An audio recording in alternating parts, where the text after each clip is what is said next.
मानोनेत्र होमोनाइज के बारे में। तो आपने मानोनेत्र की पूरी कहानी पढ़ी। फिर यहाँ पे आता है आपको समंजन क्षमता क्या होती है। समंजन क्षमता का रीडिंग पढ़ी हुई है। मतलब क्या होता है इसका? समंजन क्षमता का मतलब होता है नेत्र लेंस जो है अपनी आंख को या जो भी है नेत्र लेंस इस प्रकार दूरी को समायोजित करने की जो क्षमता, नेत्र लेंस द्वारा दूरी को समायोजित करने की क्षमता को नेत्र की समंजन क्षमता कहते हैं। जैसे मान लीजिए दूरी ज्यादा है आपकी, कोई वस्तु दूर रखी है फिर भी आप उसको अच्छे से देख पाते हो, पास में आ गई तब भी आप अच्छे से देख पाते हो। तो किसके कारण देख पाते हो? ये नेत्र लेंस की अपनी एक समंजन क्षमता होती है कि वो उस बिंदु पर, जिस बिंदु पर आप देखना चाहते हो उसको फोकस कर लेती है। क्या कर लेती है? फोकस कर लेती है। इसे नेत्र की समंजन क्षमता कहते हैं।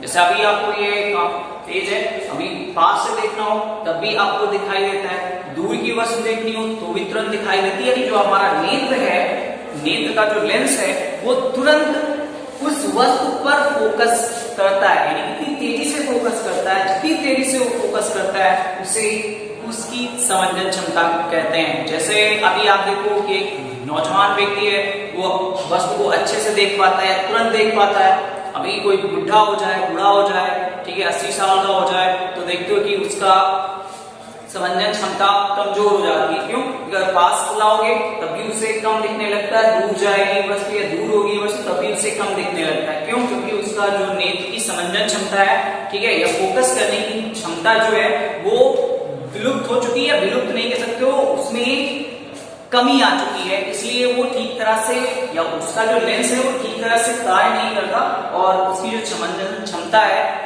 फोकस करने की वो ठीक नहीं है, इसलिए वो अच्छे से नहीं देख पाता। बात समझ में आ रही है? उसके बाद फिर आता है निकट बिंदु। निकट बिंदु का मतलब होता है कि वह निकटतम बिंदु, ठीक है, जिससे नेत्र अपनी अधिकतम समंजन क्षमता लगाकर स्पष्ट देख सकता है। वह निकटतम बिंदु, वह निकटतम बिंदु, ठीक है, जिससे नेत्र अपनी अधिकतम समंजन क्षमता लगाकर स्पष्ट देख सकता है उसे हम नेत्र का निकट बिंदु कहते हैं। अमूमन स्वस्थ आंख के लिए नेत्र का निकट बिंदु 25 सेंटीमीटर होता है। कितने सेंटीमीटर होता है?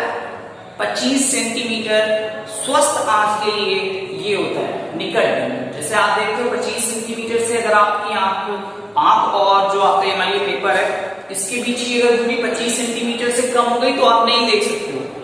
आपकी आंखें स्वस्थ है, क्या है? आपकी आंखें स्वस्थ हैं, लेकिन फिर भी आप 25 सेंटीमीटर से कम की दूरी पे आप उस वस्तु को नहीं देख पाओगे। क्यों नहीं देख पाओगे? क्योंकि वो जो आपकी समंजन क्षमता है उस पर वो फोकस नहीं कर पाएगी। प्रत्येक आंख के लिए जो व्यक्ति स्वस्थ है या उसकी जिसकी आंखें स्वस्थ है उसका जो निकट बिंदु होता है वो 25 सेंटीमीटर होता है। फिर आता है दूर बिंदु। दूर बिंदु का मतलब होता है वह दूरस्थ बिंदु जिससे नेत्र बिना समंजन क्षमता लगाए स्पष्ट देख सकता है। बिना समंजन क्षमता लगाए स्पष्ट देख सकता है, नेत्र का दूर बिंदु कहलाता है। यह बिंदु जो होता है स्वस्थ आंख के लिए अनंत पर होता है। हाँ होता है, अनंत पर होता है, यानी हम अनंत तक वस्तुओं को देख सकते हैं, ठीक है, अगर आपकी आंखें क्या है? स्वस्थ हैं तब। उसके बाद आता है दृष्टिदोष। अब दृष्टिदोष क्या होता है? एक्चुअली में हम देखते हैं कि कुछ लोगों में या बहुत सारे लोगों में देखने में कुछ कमियां होती हैं, देखने में कुछ त्रुटियां आ जाती हैं। जैसे कुछ लोग होते हैं दूर की वस्तुएं अच्छे से नहीं देख पाते, ठीक है, या कुछ लोग ऐसे भी होते हैं जिनको देखने में, ठीक है, देखने में कुछ दिक्कतें आती हैं। तो ये जो दिक्कतें आ रही हैं ये किसके कारण होता है? ये दृष्टि दोष के कारण होता है कि हमारी आंखें ठीक तरह से वर्क नहीं करती, ठीक है। दृष्टि दोष का मतलब होता है आंखों की समंजन जो क्षमता है उसका छील हो जाना, ठीक है, यानी आंखें जो है वो ठीक तरह से फोकस नहीं कर पा रही किसी वस्तु पर, ठीक है, जाने से वस्तुएं हमें स्पष्ट नहीं दिखाई देती। जो आंखों की समंजन क्षमता है वो छील हो जाती है जिससे वस्तुएं हमें दिखाई नहीं देती। इसे आंख का दृष्टि दोष कहते हैं। क्या कहते हैं? इसे आंख का दृष्टि दोष कहते हैं। जैसे आप लोग देखते हो बहुत सारे लोग चश्मा यूज करते हैं, करते नहीं करते? चश्मा किसके कारण यूज किया उन्होंने? क्योंकि उन्हें अच्छे से दिखाई नहीं पड़ रहा है इसलिए उसने चश्मा यूज किया। और चश्मा यूज करने का मतलब है उनमें कुछ ना कुछ दोष आया। कौन सा दोष आया?